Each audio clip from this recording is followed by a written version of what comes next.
अगर आप कोई भी बुक पढ़ोगे या कोई वीडियो देखोगे यूट्यूब पर या कहीं पर भी, किसी की बातें सुनोगे, अपने घर में भी अपने पेरेंट्स की बातें सुनोगे, तो सक्सेस के बारे में हर कोई बात करता है कि वो सक्सेसफुल हो गया, वो हो गया, तुम हो जाओगे, नेगेटिव मत सोचो, फेलियर के बारे में मत सोचो। तो everybody is talking only about success and completely neglecting the other part which is much bigger than the probability of success, that is failure. यानी कोई भी इंसान अगर कुछ नया ट्राई करने की कोशिश करेगा या किसी भी कॉम्पिटिटिव फील्ड में जाएगा, वहां पे सक्सेस के चांसेस ज्यादा है या फेलियर के? अभी आपने बोला कि फेल होने की पॉसिबिलिटी ज्यादा है, तो एक्चुअल में जो आप कर रहे हो वो कर रहे हो सक्सेसफुल होने के लिए, लेकिन होगा क्या रियलिटी में? फेलियर। जैसे एक लॉटरी की टिकट आप खरीद रहे हो कि आपकी लॉटरी लगेगी, लेकिन एक्चुअल में क्या होने वाला है? नहीं लगेगी, शायद लग जाए। तो शायद सक्सेस मिल जाए, एक्चुअल में मिलने के चांसेस बहुत कम है। इस तरह से अगर हम पहले समझ पाए किसी भी काम को करने से पहले कि इसकी वजह से जो एक्चुअल में होने वाला है, बेस्ड अपॉन पॉसिबिलिटी, प्रोबेबिलिटी, वो क्या है और उसको मैनेज कैसे करना है, and is it going to be a good failure और अ बैड फेलियर, तो इसको कहेंगे smart way of working in life. यानी क्या? आपने बेस्ट के सिनेरियो को भी देख लिया और वर्स्ट के सिनेरियो को भी देख लिया और दोनों की प्लानिंग कर ली और फिर आप एक्ट कर रहे हो। अब क्या दिक्कत है? बट आपने बेस्ट के सिनेरियो को तो देख लिया, वर्स्ट केस के बारे में आप सोच ही नहीं रहे हो, उसकी कोई प्लानिंग ही नहीं है, जबकि उसकी होने की पॉसिबिलिटी बहुत ज्यादा है, तो फंसोगे। तो अब सवाल यह उठता है कि कैसे हम ये समझे कि जो हम काम कर रहे हैं इसकी वजह से जो फेलियर होने वाला है वो अच्छा होगा या बुरा होगा, कैसे इस फर्क को करें? लगाओ दिमाग। टू अंडरस्टैंड कि आपका जो फेलियर है वो गुड है या बैड है, you have to first understand yourself. You have to give your time to yourself to understand कि वेयर यू लैक्स, कि आपको फेलियर हो सकता है। If you understand that where you lacks ना, देन अगर failure होगा you will work on it and again then you make a different plan for yourself. अभी आपने कहा कि अगर फेलियर हो गया तो, इसका उल्टा कर दो, अगर सक्सेस हो गया तो। आप देख रहे हो हमारी थिंकिंग में फ्लॉ क्या है? अभी भी मेरे इतना बोलने के बाद भी हम इस बात को एक्सेप्ट करने को तैयार नहीं है कि जो हम काम कर रहे हैं उसमें फेल होने के चांसेस बहुत ज्यादा हैं, सक्सेसफुल होने के बहुत कम है। तो हमें बोलना क्या चाहिए लाइफ में कि अगर ये एक्सपेरिमेंट सक्सेसफुल हो गया तो, फेल हो गया तो नहीं, क्योंकि 99% चांस है ये फेल ही होगा। ये बहुत सटल पॉइंट है अगर इसको आप देख पा रहे हो तो, कि जो भी आप करने वाले हो जहां पे कि बहुत कंपटीशन है, यानी कि और भी लोग हैं जो आपसे बेटर हैं या आपके टक्कर के हैं, एक तरह की रेस है जहां पर आप भाग रहे हो और आपसे तेज भागने वाले भी हैं, तो ऐसी रेस में जहां पे लाखों लोग भाग रहे हैं, आपके जीतने की पॉसिबिलिटी बहुत कम है, हारने की बहुत ज्यादा है। ऐसे ही अगर कोई ऐसा काम आप कर रहे हो अपने बेस पर, वो चाहे कुछ भी हो, चाहे वो यूट्यूब पर आप एक चैनल बना करके अपना कुछ करने की कोशिश कर रहे हो क्योंकि लाखों लोग कोशिश कर रहे हैं, या फिर अपना कोई बिजनेस करने की कोशिश कर रहे हो, कुछ भी कर रहे हो, हर जगह पर सक्सेसफुल होने की पॉसिबिलिटी बहुत कम है, फेल होने की बहुत ज्यादा है। तो हम ये क्यों नहीं बोलते कि अगर मैं सक्सेस हो गया तो, नहीं तो फेलियर, जिसके बाद में मुझे ये करना है।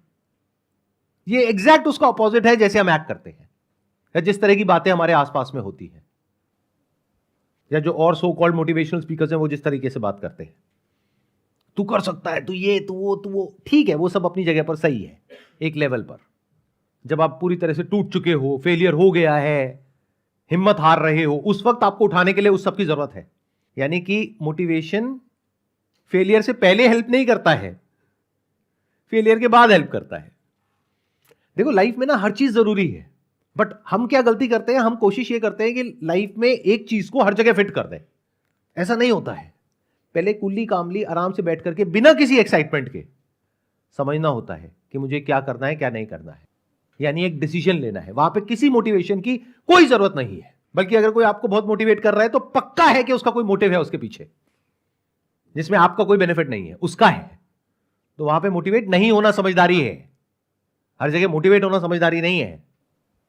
तो आप ध्यान से समझो मैं क्या कह रहा हूं कि अगर अपनी थिंकिंग में आप एक फ्लॉ को देखोगे, यहां पे अभी जैसे इन्होंने जो कहा, मैं उसी बात को थोड़ा सा आगे एक्सटेंड करता हूं कि अगर फेल हो गए तो, इसका उल्टा होना चाहिए। जैसे एक साइंटिस्ट बोलता है कि अगर मेरा ये एक्सपेरिमेंट सक्सेसफुल हो गया तो, क्योंकि उसको पता है कि 1000 बार तो फेल होना ही है, तो फेलियर के लिए तैयार है। बट हम लोग फेलियर के लिए तैयार ही नहीं है। फेलियर के बारे में बात करने से भी हमको डर लगता है, हमको, हमारे घर वालों को, आसपास में लोगों को। कोई बैकअप प्लान ही नहीं होता है बहुत लोगों के पास। तो क्या ये सही तरीका है लाइफ में आगे बढ़ने का? नहीं ना। तो तरीका क्या होना चाहिए? इसको उल्टा कर दो कि अगर मैं फेल हो गया तो नहीं, अगर मैं सक्सेसफुल हो गया तो ये हो सकता है। बट उसको सोच करके ज्यादा खुश नहीं होना है, क्योंकि वो होने की पॉसिबिलिटी बहुत कम है। तो वहां पे एक्साइटेड नहीं होना है। तैयारी किसकी करनी है? फेलियर की, कि अगर नहीं हुआ तो मैं क्या करूंगा। That must be very clear. अगर ये प्लानिंग करने के बाद में आप एक्शन ले रहे हो, कोई भी काम कर रहे हो, and if you are okay with it, that is a good failure, because you have already taken that into account. Plus ये भी सोचो कि वो फेलियर मुझे काम कैसे आएगा। यानी कि अगर मैं कहीं पर जाता हूं, जॉब के लिए अप्लाई करता हूं, क्या ये जो मैंने 4 साल बिताए, क्या ये वहां पर काम आएगा? अगर आएगा तो that is a good failure, क्योंकि फिर वो एक स्टेपिंग स्टोन के जैसा हो गया। बट अगर आप जॉब के लिए जा रहे हो और वो जो आपने 4 साल तक किया वो कहीं काम नहीं आने वाला, तो that is a bad failure. अगर और सिंपल करूं तो आप कहीं पर जॉब कर रहे हो, कोई इंसान आया आपके पास में, बोला जॉब वॉब में कुछ नहीं पड़ा है। जॉब करने का वैसे भी किसी का मन तो होता नहीं है। सबसे ज्यादा जो हार्ट अटैक्स होते हैं वो मंडे मॉर्निंग को होते हैं। वर्ल्ड वाइड ये डेटा प्रूवन है। तो मन तो किसी का भी नहीं है। तो कोई भी आया आकर के कहा कि भाई आपका मन है जॉब करने का? नहीं है। तो क्यों कर रहे हो? आओ हमारे पास में आ जाओ, बी योर ओन बॉस। और कोई भी आपको बड़ा सा सपना दिखाया, आपने जॉब छोड़ दी और आपको बोला जॉब में कितना कमा रहे हो? 50,000 रुपए। अरे 50,000 रुपए कुछ नहीं होता, ये देखो 5 लाख का चेक। आपकी आंखें चमक गई। आप तो मोटिवेट होने के लिए तैयार ही बैठे हो। मोटिवेट हो गए जॉब पे जाकर के स्टाइल से, अब ये 50,000 में मेरा कुछ नहीं होने वाला, मैं 5 लाख कमाऊंगा। अब 6 महीने हो गए, 5 लाख छोड़ो 5,000 भी नहीं आया, जेब से 50,000 लग गया वो अलग। अब आप भटक रहे हो दर दर। अपने फ्रेंड्स भी आपने खराब कर लिए। यानी अब आपके फ्रेंड्स आपको देख करके साइड से निकल जाते हैं।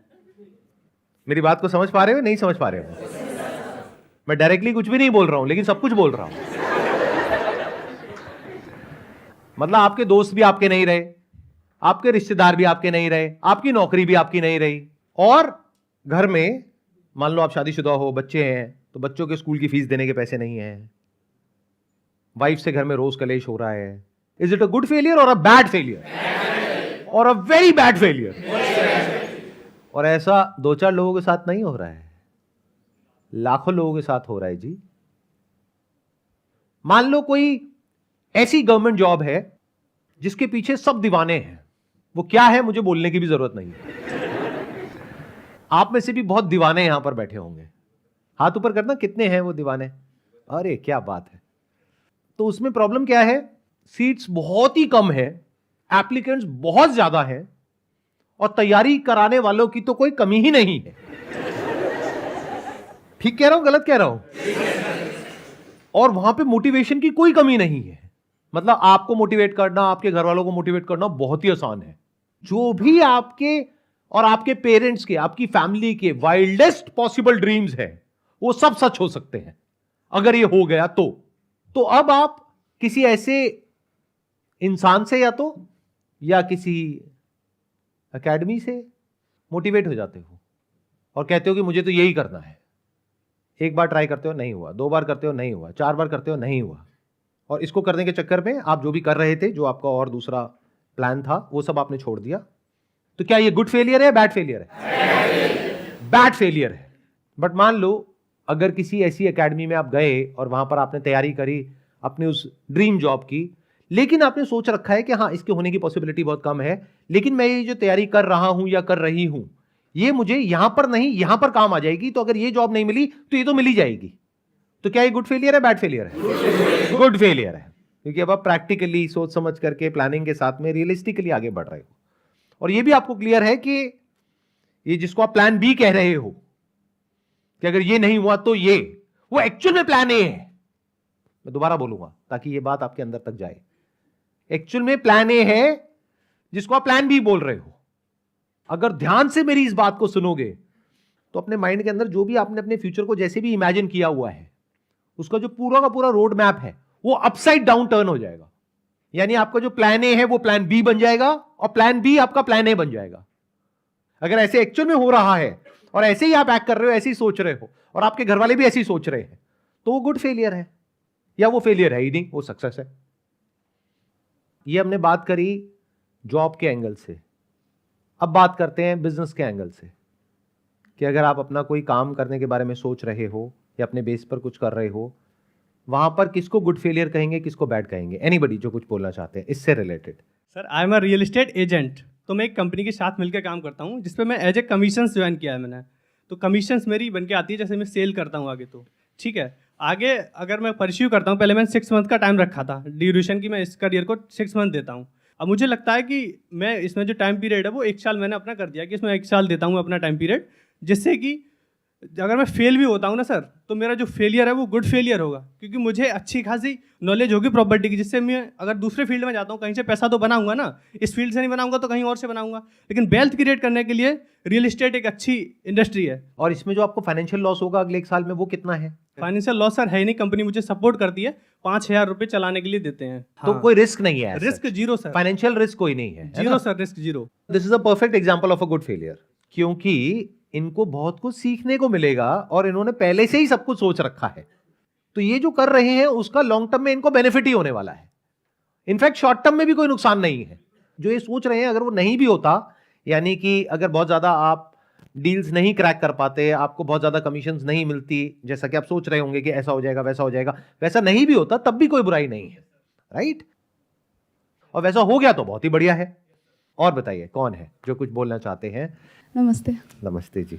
सर, आपने जैसा कि बोला मैं यूपीएससी एस्पायरेंट हूँ, वो ड्रीम जॉब। लेकिन मैं तो यूपीएससी की बात नहीं कर रहा था, मतलब आपने यूपीएससी क्यों समझा? वो सर सबसे ज़्यादा उसी की वही ड्रीम जॉब है ना। अच्छा, तो फिर वही होगा। हाँ ठीक यस है। सर। नहीं, ठीक है। तो मेरा सवाल सर ये था कि सर आपने जैसे कि बोला कि प्लान ए और प्लान बी दोनों होना चाहिए। तो सर जैसे कि आपने बोला कि प्लान जो बी होता है वो एक्चुअली हमारा प्लान ए होता है। तो सर अभी मेरा प्लान ए यूपीएससी है और प्लान बी है मेरा स्टेट पीसीएस। लेकिन सर दोनों में चांसेस जो आपने बोला वो 1% होता है।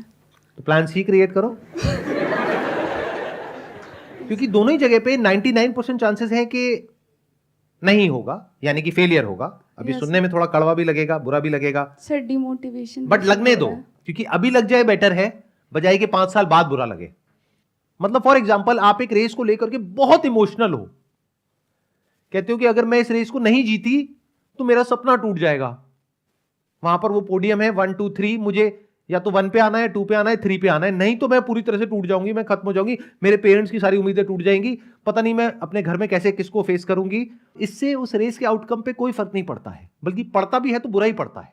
क्योंकि अब आप इतना डर जाओगे एग्जामिनेशन के टाइम पे because of this over obsession with this goal, कि आपके अंदर इतना डर आ जाएगा कि जब आप वहां पे जाओगे तो आपके हाथ कांप रहे होंगे लिखते वक्त, जाने से पहले आपकी हार्ट बीट तेज हो जाएगी।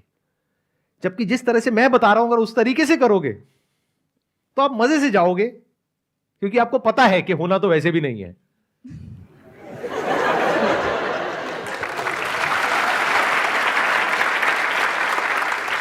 पता नहीं हम ऐसे क्यों नहीं सोचते हैं, क्योंकि ना हमारी अपब्रिंगिंग ऐसी है या फिर हमारी थॉट प्रोसेस ऐसी है। देखो मैं जब भी कोई नया काम करता हूं ना, तो मेरे आसपास वाले जो लोग होते हैं वो थोड़ा टेंशन में होते हैं, मैं हंस रहा होता हूं। वो कहते हैं सर आप बहुत अजीब हो, मतलब इतना बड़ा रिस्क ले रहे हो और आप हंस रहे हो। मैंने कहा मुझे पता है वैसे भी कुछ होना तो है नहीं, क्योंकि 90% है कि फेल ही होगा। फिर वो कहते हैं कि सर जब आपको पता है कि 90% चांसेस है कि ये जो आप नया काम करने वाले हो ये फेल ही होगा, तो कर क्यों रहे हो? मैंने कहा लेकिन 10% चांसेस है सक्सेसफुल होने के। अब वो 10 में से एक कौन सा काम होगा वो ना मुझे पता है, ना तुझे पता है, ना तेरे बाप को पता है। तो जब तक मैं 10 करूंगा नहीं, उसमें से 9 फेल नहीं होंगे, तब तक वो एक सक्सेस तक मैं नहीं पहुंच पाऊंगा। बिल्कुल ऐसे इमेजिन करो कि एक डाइस है, उसके ऊपर 10 नंबर है, तो डाइस फेंक रहे हो, जैसे आपने बचपन में लूडो खेला होगा, अभी भी खेलते होगे, तो पता नहीं होता ना कौन सा नंबर आने वाला है। तो 10 में से एक नंबर आएगा या नहीं ये कहना नेक्स्ट टू इम्पॉसिबल है। तो मैं बिल्कुल इस तरीके से देखता हूं लाइफ को। इसलिए आज से 5 साल पहले, 10 साल पहले मैं जिस लेवल पर था उससे आज बहुत आगे वाले लेवल पर हूं, और आने वाले 10 साल बाद और आगे लेवल पर होऊंगा, क्योंकि मैं सक्सेस को समझ चुका हूं। सक्सेस का जो सबसे बड़ा सीक्रेट है वो क्या है? फेलियर को एम्ब्रेस करना, फेलियर को मैनेज करना, सक्सेस को नहीं। सक्सेस तो अपने आप आती है, based upon a lot of factors. मतलब आपका यूपीएससी क्रैक होगा या नहीं होगा, that depends upon a lot of factors. उसमें बहुत सारी स्टेजेस हैं, तो that depends upon a lot of factors. लेकिन फेलियर पूरी तरीके से आपके हाथ में है, सक्सेस आपके हाथ में नहीं है। तो फेलियर को मैनेज करो ना, सक्सेस की टेंशन क्यों ले रहे हो? एक्चुअली मैं आपने सर बोला प्लान सी के लिए, तो सर मेरा प्लान सी भी अदर स्टेट पीसीएस है। प्लान डी क्या होगा? Sir other. ये जो आपने बोला ना plan A, plan B, plan C, इसको बोलते हैं प्लान ए। अब मुझे ये बताओ प्लान बी क्या है, जो एक्चुअल में प्लान ए है? That means you don't have any plan. आप समझ रहे हो मेरी बात? आ रहा है समझ में? That means you don't have any plan. तो जब ये तीनों अचीव नहीं हो पाएंगे तो क्या करोगे? परेशान हो जाओगे, तब मेरी वीडियोस देखोगे। सर आपकी वीडियोस देख के आई। नहीं, वो ठीक है, अभी आप देख करके आए हो, सही टाइम पे आ गए, क्योंकि 4-5 साल बाद आते तो बहुत देर हो जाती। सर ये मेरा फर्स्ट अटेम्प्ट होने वाला है। ये फर्स्ट है तो कोई दिक्कत नहीं है, अभी तो पूरी लाइफ आपके सामने पड़ी है। तो अब सोच लो, अगर अभी नहीं भी है तो ये नहीं है कि कोई आपके ऊपर प्रेशर है कि आपको अभी इमीडिएटली बताना है। ये जो आप बोल रहे हो ना plan A, plan B, plan C, इसको बोलो प्लान ए। अगर मेरा सेशन अभी तक समझ नहीं आया है तो, अगर समझ आ गया है तो ये है प्लान बी। अब बताओ आपका प्लान ए क्या है? भाई यूपीएससी। अरे नहीं। आप लोगों को समझ आया मैंने क्या बोला है? किसको आया समझ में? एक बार बताओ हाथ ऊपर करके। आपके प्लान ए और बी और सी तीनों वन ही कैटेगरी के हैं, सारे गवर्नमेंट एग्जाम जिसमें सबके चांसेस ही कम है। तो इसलिए उन्होंने फर्स्ट कैटेगराइज कर दिया कि वो आपका प्लान ए है जो कि आपने सोच रखा है। But according to his session, जो आपने प्लान ए सोचा हुआ है सक्सेसफुल होने का, वो एक्चुअली में प्लान बी है। तो वो आपसे पूछ रहे हैं जो आपका प्लान जो बी है आपने डिसाइड ही नहीं किया, वो आप डिसाइड करो या फिर किए हैं, तो वो बताओ। आपको क्लियर हुआ इन्होंने क्या बोला है? एक बार माइक दीजिए। हाँ देखो, अगर आप यूपीएससी की तैयारी कर रहे हो तो वहां तो इससे टफ क्वेश्चन पूछे जाएंगे ना, तो इतना तो चलता है। हाँ तो अब आप बताओ आपको क्या समझ आया? अगर मेरा नहीं होता यूपीएससी या स्टेट पीसीएस तो उसके अरे वो तो नहीं होगा, मैं कुछ और कह रहा हूँ। एक मिनट, आप नहीं सुन रहे मेरी बात। सर आप मुझे डिमोटिवेट कर रहे हो। अरे मैं डिमोटिवेट ही कर रहा हूँ आपको, आप बिल्कुल सही कह रहे हो। मैं आपको डिमोटिवेट ही कर रहा हूँ और वही मैं करना चाहता हूँ, क्योंकि अगर मैं नहीं करूंगा तो और कौन करेगा? आप सोचो ना, एक मिनट, मेरे अलावा पूरी दुनिया में आपको कोई और नजर आता है जो आपको डिमोटिवेट करेगा? No sir. तो आपका क्या मन है, मैं आपको और डिमोटिवेट करूं और क्लैरिटी की तरफ लेकर के जाऊं या आपको मोटिवेट कर दूं? नहीं, आप क्लैरिटी की तरफ। देखो मैं क्या कह रहा हूं, जिसको आप प्लान ए बी सी बोल रहे हो वो एक्चुअल में प्लान बी है, क्योंकि वो होने की पॉसिबिलिटी बहुत कम है। जो चीज होने की पॉसिबिलिटी बहुत कम होती है उसको प्लान बी बोलते हैं। जैसे गाड़ी होती है, उसमें 4 टायर होते हैं, एक स्टेपनी होती है, तो स्टेपनी क्या है? प्लान बी, क्योंकि गाड़ी के पंचर होने के चांसेस कम है। ऐसे ही ये एग्जामिनेशन क्रैक होने के चांसेस बहुत कम है, तो ये हो गया प्लान बी। अब आप बताओ आपको क्या समझ आया मेरे इन बातों से? सर बातों से समझ में आया कि प्लान ए प्लान करना चाहिए, मतलब करना पड़ेगा। सर मैंने कर लिया। कर लिया? Let's give big round of applause for her. बताओ प्लान ए क्या है? शादी।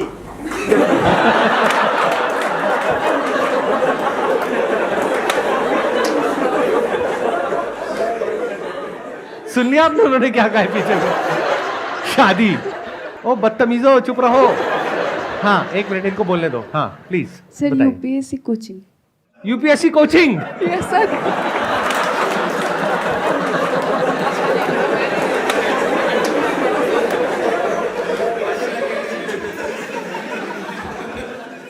बुरा नहीं है वैसे ये प्लान भी, क्योंकि देखो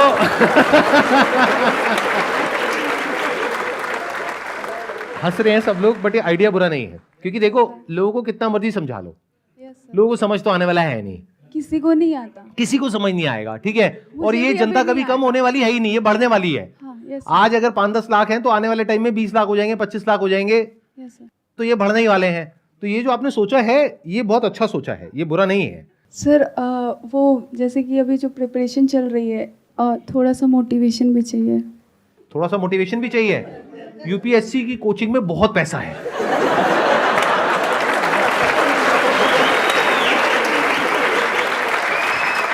Thank you so much for coming.